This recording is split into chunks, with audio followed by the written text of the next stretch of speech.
Okay. Say he has a gap. Methanol, uremia, DKA. Ethylene glycol? Think you drank antifreeze? Gotta rule it out. All right. Get a woods lamp. So the doctor mentioned ethylene glycol poisoning. What is ethylene glycol, and how does someone with that poisoning present? It's a pretty common poisoning. It's readily available in the form of antifreeze, and you can drink a relatively small amount of it and get pretty sick. So a mouthful could make you really sick.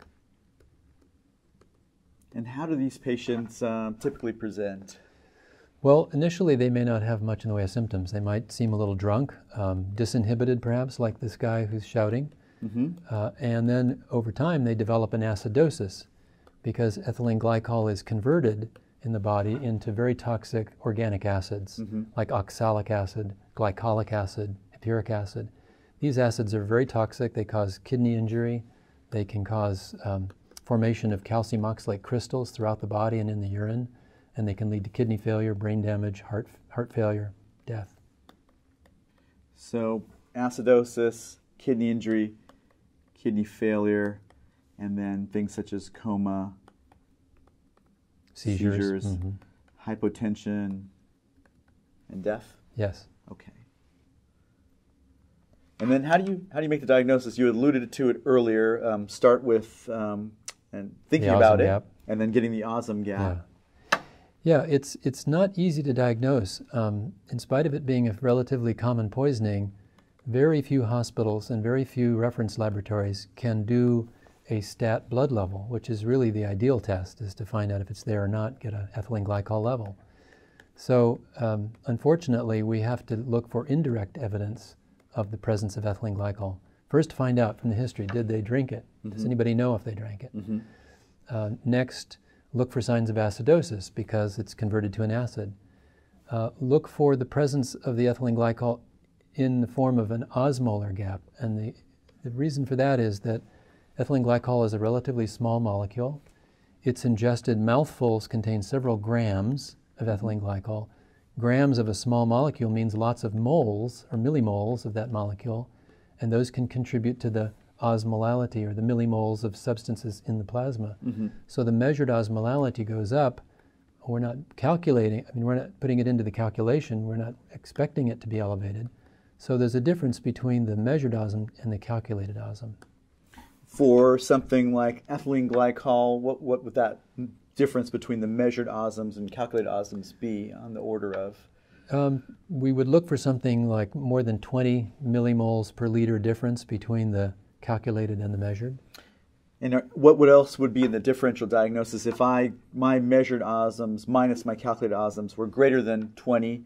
Ethylene glycol would be at the top of that list. Anything else to worry about? Ethanol, because ethanol is another small molecule that is ingested in gram quantities. A typical beer contains 7 grams of ethanol, so that's a lot of moles, and that's probably the most common cause of the osm gap. So you have to take that into account when you do your osm gap calculation. Methanol is another toxic alcohol. It also contributes to the osm gap. And then there are various other things, including acetone, which is used as nail polish remover. A few other things that would increase the osm gap.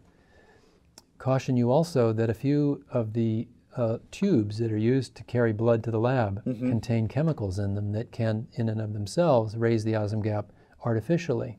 So you get a false positive osm gap if you use a gray top tube or a green top tube instead of a plain plasma tube. Got it. But generally, in terms of the poisons, well, ethanol certainly could be a poison, although we use it socially and also... Both a drug and a poison. Yes, both a drug and a poison. But the ones that we really worry about are ethylene glycol and methanol generally as the poisons with the elevated osm gap. And if we don't identify them right away, they can lead to harm in our patients. And just as Dr. Olson had mentioned, if your lab is able to actually measure the osmoles, then what you would do is take that number and then subtract from it 2 times the measured sodium plus the glucose divided by 18 plus the blood urea and nitrogen divided by 2.8, and if you have the alcohol level, that divided by 4.6 to try and figure out what your osm gap is. Yeah, and just to clarify, the glucose, BUN, and ETOH are being converted from our typical units of milligrams per deciliter into millimoles per liter. So if you happen to be in Canada, where glucose is reported in millimoles per liter and the normal glucose is 5, then you don't need to make the conversion. Okay. What we're trying to do is measure up all of the large, well-known and common osmotically active substances in the plasma. So the sodium and all of its anions, that's why we double it. Then the glucose, BUN, and any alcohol that may be present. That should come pretty close to the measured osmolality. And that gap might then represent that hidden osm, which is the ethylene glycol, the ethanol, or not the ethanol in this case because we're accounting for it, or the methanol. Yeah. But there's a lot of difficulties with doing this gap calculation, especially when the gap is relatively small. So normal would be less than 10. We're willing to accept up to 20 as a possible range of normal because, as you can see, each of those labs, the measured osms, the sodium, the glucose, BUN, and alcohol, each have their own degree of precision. And if they're off by a little bit one way or the other, you can see how your range of normal could be quite large. So most people agree that the osm gap is not that helpful when it's really small. But if it's very large, like more than 20, then it's almost certainly due to some osmotically active substance like antifreeze or methanol. Wonderful. Thank you for that explanation. Mark? Bingo on Omar.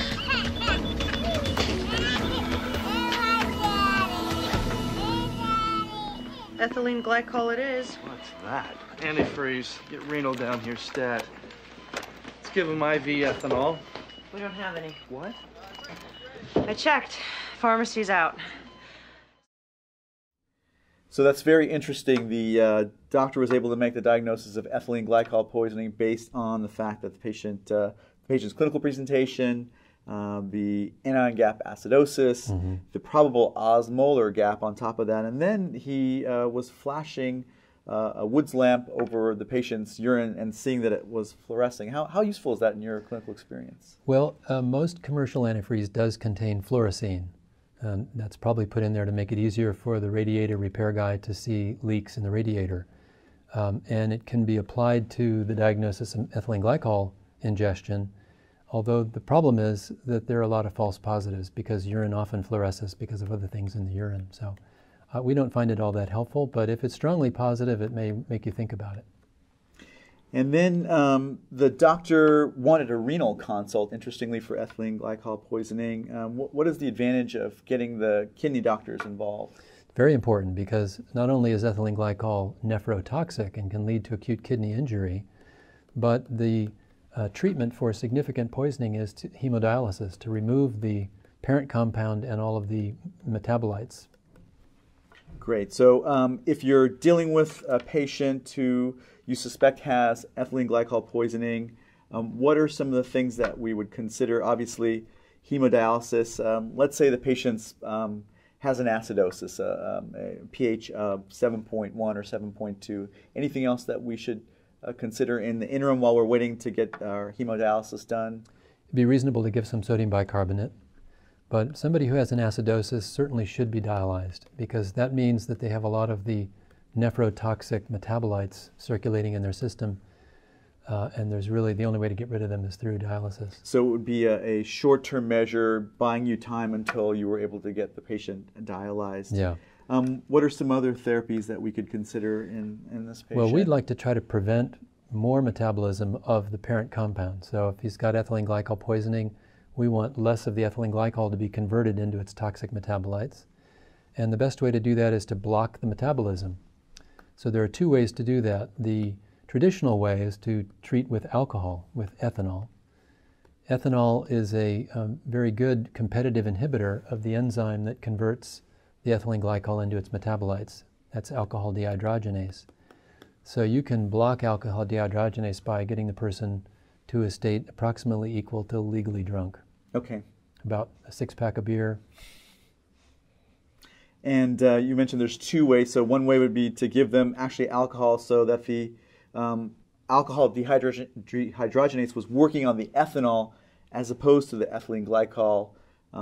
What's another approach to competitively inhibit alcohol dehydrogenase? Ethanol isn't that easy to use. It's hard to predict exactly what kind of blood level you're going to get because we're often talking about oral ethanol. If the hospital happens to have intravenous ethanol, that helps, but it's still hard to predict how rapidly somebody's going to metabolize it, how much you're going to need to give them every hour to keep them at a therapeutic level. So there is a newer antidote called fomepizole, and this is a drug that very strongly binds to alcohol dehydrogenase and prevents all metabolism. Much easier to use. Is it readily available? Is it expensive? It's moderately expensive, but readily available. Almost every hospital has it. Got it. And in terms of other therapies, is there anything else that when would you give cofactors to a patient? Well, we like often this? give vitamin B6 and folate to help with the metabolism of ethylene glycol. Great. So, in a nutshell, if the patient is acidotic, sodium bicarbonate, generally the indications for hemodialysis would be an elevated level or acidosis. And then we could block metabolism through the use of either ethanol or fomepizole, and then, as Dr. Olson mentioned, vitamin B6 or folate as cofactors. And what is the treatment of ethylene glycol poisoning? I think we covered that quite adequately.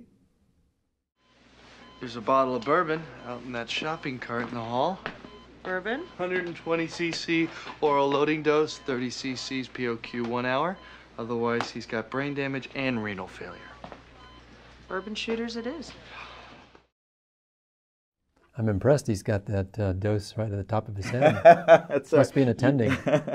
Usually something that better looked up than off the cuff. Even I looked that one. So he's suggesting that because they don't have IV ethanol, that you can actually use oral ethanol. You can, yes. Okay. Like I said, it's a little harder to dose, but an average adult would take about a 6-pack of beer, or you can calculate the approximate concentration or amount of stronger liquors if you need to.